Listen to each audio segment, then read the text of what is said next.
હતો અને બજારમાં ઉતાર ચઢાવ સાથેનો કારોબાર જોવા મળ્યો અને અંતે બજાર લાલ નિશાનમાં બંધ થતા નજરે પડ્યા। નિફ્ટી મામૂલી ઘટાડા સાથે આપણને 24,150ના સ્તરની નીચે બંધ થતા દેખાયો, પરંતુ નિફ્ટી બેંક સારી એવી તેજી જોવા મળી। તો મિડ કેપમાં પણ લગભગ 500 પોઈન્ટ્સનો ઘટાડો નોંધાયો। વધુ વિગતો લઈએ, સહયોગી નીરજ કંસરા આપણી સાથે। નીરજ, ક્યાંથી આજે વોલેટિલિટી આવતી જોવા મળી છે બજારમાં? તો આજના દિવસે બજારમાં આપણને ખાસા એવા ઉતાર ચઢાવ જોવા મળ્યા અને ઉતાર ચઢાવ બાદ આજે માર્કેટ ઓલમોસ્ટ તમને ફ્લેટ બંધ થતા દેખાયા છે। જુઓ, નિફ્ટીમાં તમને નીચે 24,004ના એક લો બનતા દેખાયા, ઉપરમાં તમને 24,332ની આજુબાજુના હાઈ બનતા દેખાયા। પરંતુ આટલા બધા ઉતાર ચઢાવ બાદ દિવસના અંતે બજાર ઓલમોસ્ટ ફ્લેટ બંધ થયા છે। સેન્સેક્સની અંદર પર નીચે તમને 79,000, ઉપરમાં 80,000ને પારના લેવલ દેખાયા। ત્યારબાદ ત્યાં પણ જુઓ માત્ર 9 પોઈન્ટના વધારા સાથે બંધ થતું જોવા મળ્યું છે। ખાસ કરીને નિફ્ટી બેંક આજે મહત્વનું રહ્યું। અહીંયા આપણને આજે 52,000ને પારનો કારોબાર જોવા મળ્યો હતો, પરંતુ ત્યાં આજે થોડુંક નીચે ક્લોઝિંગ આવ્યું છે અને એક પોઝિટિવ ક્લોઝિંગ અહીંયા જોવા મળ્યું છે। પરંતુ આજે દિવસ દરમિયાન તમને મિડ કેપ અને સ્મોલ કેપ બંનેની અંદર એક દબાણ સાથેનો જ કારોબાર ખાસ કરીને જોવા મળ્યો છે। હવે જે સેક્ટર જ્યાંથી આજે સપોર્ટ તમને આવતો દેખાયો એમાં આઈટી સેક્ટર એક મહત્વનું હતું। નિફ્ટી આઈટી ઇન્ડેક્સ આજે સારો એવો ઉછાળા સાથે 1.25% સાથે બંધ થયો છે। આ ઉપરાંત તમને સરકારી કંપનીઓ, સરકારી બેંક, પ્રાઇવેટ બેંક આ બધામાં એક સારી એવી તેજી જોવા મળી। પરંતુ જ્યાંથી આજે દબાણ આવ્યું એમાં હેલ્થકેર સેક્ટર મહત્વનું હતું। નિફ્ટી હેલ્થકેર આજે તમને લગભગ 1.5% જેટલું ઘટતું દેખાયું। મીડિયા, મેટલ, એફએમસીજી તમામ સ્ટોક આજે તમને અહીંયા લાલ નિશાનમાં બંધ થતા દેખાયા છે। ખાસ કરીને આજે જે ફોકસ રહ્યો નિફ્ટીમાં, જ્યાંથી તમને સારી એવી તેજી આવતી જોવા મળી। જો એની અંદર એક તો આઈટી સ્ટોક્સનો સમાવેશ થાય છે, પરંતુ પાવર ગ્રીડ આજે 4.25%નો વધારો તમને દેખાયો। ટ્રેન્ડની અંદર એક સારી રિકવરી એક સતત ઘટાડા બાદ આજે આવી છે। આ ઉપરાંત તમને ઇન્ફોસિસ, HCL ટેક આ સિવાયના પણ જેટલા નિફ્ટીની અંદર રહેલા આઈટી કાઉન્ટર છે, બધી જગ્યાએ એક સારી તેજી જોવા મળી છે।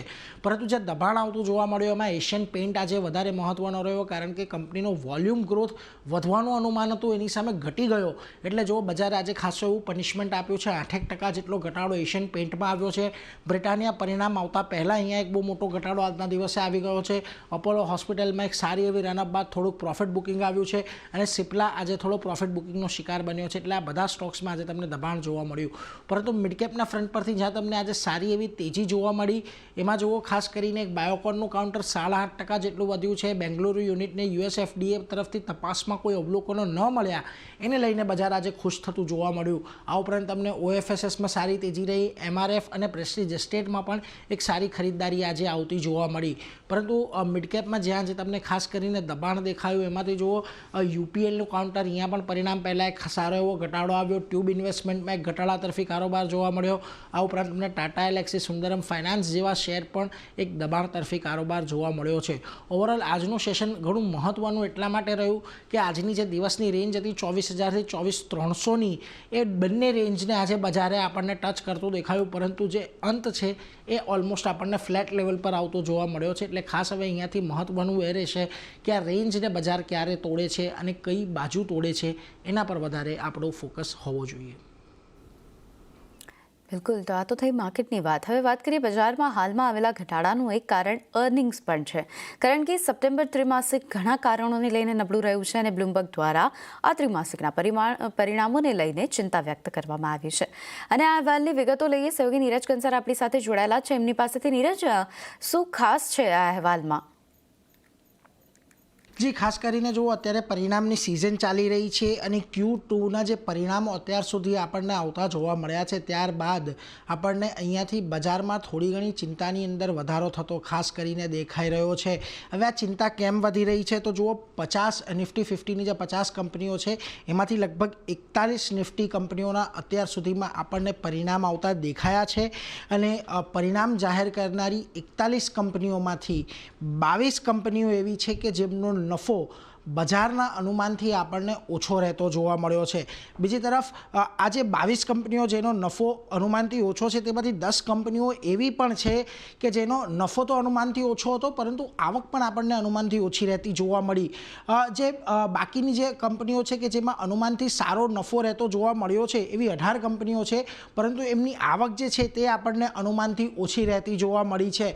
હવે ખાસ કરીને આમાં જે અનુમાનથી ઓછો નફો આવ્યો છે તેમાં કોલ ઇન્ડિયા અને NTPC આ બંને કંપનીઓ ટોચ પર છે કે જ્યાં આગળ અનુમાન ઘણું બધું વધારે નફાનું હતું, પરંતુ તેની સામે ઘણો ઓછો નફો આપણને Q2ની અંદર આવતો દેખાયો છે. અન્ય પણ ઘણી કંપનીઓ છે કે જ્યાં આગળ આપણને અનુમાન અને એકચ્યુઅલ જે નફો છે એની વચ્ચે એક ગેપ જોવા મળ્યો છે. અને એમાં જો સૌથી પહેલાં તમે ખાસ કરીને મારુતિ પર નજર કરો, 5% જેટલો ઓછો નફો આપણને ત્યાં આવતો જોવા મળ્યો છે. અલ્ટ્રાટેક પર લગભગ 19% જેટલો ઓછો નફો આવતો જોવા મળ્યો છે. અડાણી પર 10%, બજાજ પર 10% અને અડાણી પોર્ટ પર લગભગ 7% જેટલો નફો એવો છે કે જે અનુમાનથી ઓછો આવ્યો છે. એટલે એને લઈને અહીંયાથી થોડીક ચિંતા વધી રહી છે. હવે ખાસ કરીને આમાં જો જે પરિણામો આવ્યા છે એમાંથી કન્ઝ્યુમર કંપનીઓ એવી છે કે જેના પરિણામો આપણને થોડાક નબળા જોવા મળ્યા, કે જ્યાં આગળ વોલ્યુમ ગ્રોથની આપણને ઘણી બધી ચિંતાઓ જોવા મળી છે. આ ઉપરાંત કન્ઝ્યુમર કંપનીઓએ જે કમેન્ટ્રી આપી છે, કમેન્ટ્રી પણ થોડીક ચિંતાજનક અહીંયાથી આપણને જોવા મળી છે. આઈટી કંપનીઓના પરિણામ પણ આપણને અનુમાનથી થોડાક નબળા રહેતા દેખાયા છે ખાસ કરીને. એટલે રિકવરીની જે એક આશા છે હજી કદાચ આપણે થોડીક વધારે લાંબી રાહ જોવી પડે એવી એક અપેક્ષા અહીંયાથી બની રહી છે. અને ખાસ કરીને બેન્કોના પરિણામ અત્યારે સારા રહેતા જોવા મળે છે. દરેક ફ્રન્ટ પર અહીંયા આપણને એક પોઝિટિવનેસ બેન્કોની અંદર જોવા મળી છે. હવે ઓવરઓલ આજે ચિંતા વધી રહી છે એની અસર અહીંયાથી શું આવી રહી છે એના પર જુઓ તો ખાસ કરીને બ્રોકરેજ હાઉસો છે તે પોતાના EPS અનુમાન હવે અહીંયાથી આપણને ઘટાડતા જોવા મળી રહ્યા છે. ખાસ કરીને મોતીલાલ ઓસ્વાલ, કોટક ઇન્સ્ટિટ્યુશનલ ઇક્વિટી, જેફરીઝ, આ બધાએ પોતાના જે અનુમાનો છે એ અહીંયાથી ઘટાડી નાખ્યા છે. FY25માં જે નિફ્ટી 50ની કંપનીઓના એક પ્રોફિટ ગ્રોથનો જે આંકડો હતો એ 10 થી 12%ની અપેક્ષા હતી, તેની સામે હવે એ અપેક્ષા ઘટીને 5% જેટલો પ્રોફિટ વધે એવી એક અપેક્ષા અહીંયાથી ખાસ કરીને રાખવામાં આવી રહી છે.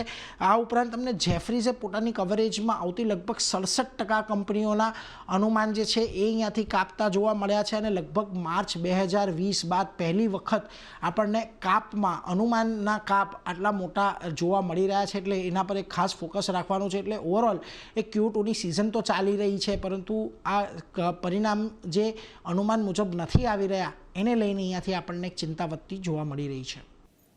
જી બિલકુલ નીરજ, આભાર આપનો જોડાવા માટે અને સમગ્ર માહિતીઓ આપવા માટે.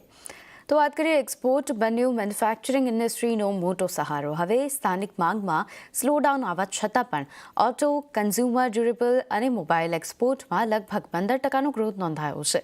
એક્સપર્ટ્સ પ્રમાણે ઓવરસીઝ ડિમાન્ડમાં આગળ પણ તેજી યથાવત રહેવાનું અનુમાન છે. ખાસ કરીને અમેરિકામાં ટ્રમ્પ સરકારને કારણે એપલ આઈફોનનો એક્સપોર્ટ ડબલ થઈ શકે છે. અને આ સમાચારની વિગતો લઈએ સંવાદદાતા આલોક પ્રિયદર્શી આપણી સાથે જોડાઈ ગયા છે એમની પાસેથી. આલોકજી, મેન્યુફैक्चरिंग एक्सपोर्ट ग्रोथ कैसे बढ़ रहा है? जी बिल्कुल, देखिए अगर पिछले 3-4 क्वार्टर के एक्सपोर्ट आंकड़ों पर नजर डालें तो ये साफ पता चलेगा किस तरह से एक्सपोर्ट सेक्टर ने मैन्युफैक्चरिंग को एक तरह से कहे बहुत बड़ा सहारा दिया है. क्योंकि पिछले अगर एक साल से देखें तो जो डोमेस्टिक कंज्यूमर सेंटीमेंट है बिल्कुल उसमें स्लो डाउन है. उसको बूस्ट करने के लिए सरकार कई सारे कदम आने वाले दिनों में बजट में भी उठा सकती है. लेकिन जो मैन्युफैक्चरिंग इंडस्ट्री है, खासतौर से उसमें ऑटोमोटिव सेक्टर हो, मोबाइल मैन्युफैक्चरिंग हो या फिर कंज्यूमर ड्यूरेबल्स हो, यहां पर लगातार एक्सपोर्ट में 12 से 15% की ग्रोथ देखने को मिली है. लिहाजा जो एक्सपर्ट है वो ये भी बता रहे हैं कि आने वाले दिनों में भी जो एक्सपोर्ट है या कह सकते हैं ओवरसीज सेल्स है, ये इसमें और सुधार होने की उम्मीद है. वहीं हम दूसरी तरफ बात करें तो खासतौर से मोबाइल मैन्युफैक्चरिंग में और जो एप्पल आईफोन है इसकी भी उम्मीद की जा रही है कि जो घरेलू आउटपुट है जो कि अभी 15 से 16 बिलियन डॉलर का है, लिहाजा ऐसी उम्मीद की जा रही है कि जो डोमेस्टिक एप्पल आईफोन का मैन्युफैक्चरिंग है उसका आउटपुट है वो अगले 2 साल में 2 गुना भी हो सकता है. तो ये एक पूरा एक्सपोर्ट सिनेरियो है जो कि पूरे इस डोमेस्टिक मैन्युफैक्चरिंग सेक्टर को काफी सपोर्ट कर रहा है.